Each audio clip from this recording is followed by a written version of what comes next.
I'm Rabbi Anthony Knopf, and I'm Associate Rabbi at Hampstead Garden Suburb Synagogue. I have here the 4 species that we take on Sukkot, the festival of Sukkot. We have the etrog, we have the palm branch, which is the lulav, that's the middle one over here. We have the hadassim, which is the myrtle over here. And over here we have the aravot, which are the willows. This is how they're positioned. The 3 of them, these 3, are all together, tied together. The spine faces me, and on my right are the 3 myrtles. And on my left over here are the 2 willows. That's how they're positioned. Each of these 4 species represent a different type of Jew. The etrog has a good smell and also a good taste.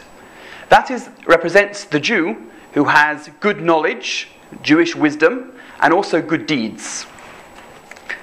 The myrtle has a good smell, but it doesn't have a taste.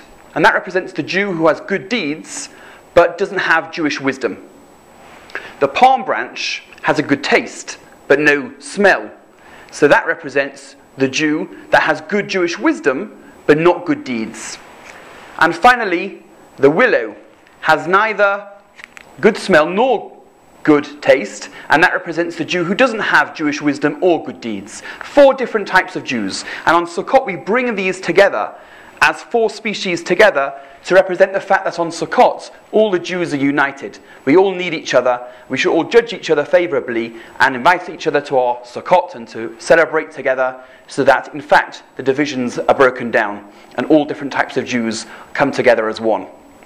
And now I'm going to demonstrate how one shakes the lulav and etrog.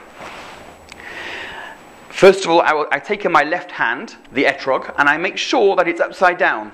So the little piton on the etrog is facing downwards. I then hold the other 3 species in my right hand. And then I say the blessing. Baruch atah Adonai Eloheinu melech haolam, asher kedeshanu b'mitzvotav v'tzivanu al netilat lulav. After saying that blessing, I then say on the first day of Sukkot the Shechionu blessing. Baruch atah Adonai Eloheinu melech haolam, Shechionu v'kimonu v'hiyonu lazman hazeh.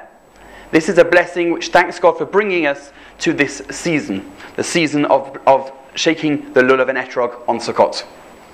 After having said the blessings, I then turn the etrog round so that the piton, the small point, is pointing upwards, and I hold them together.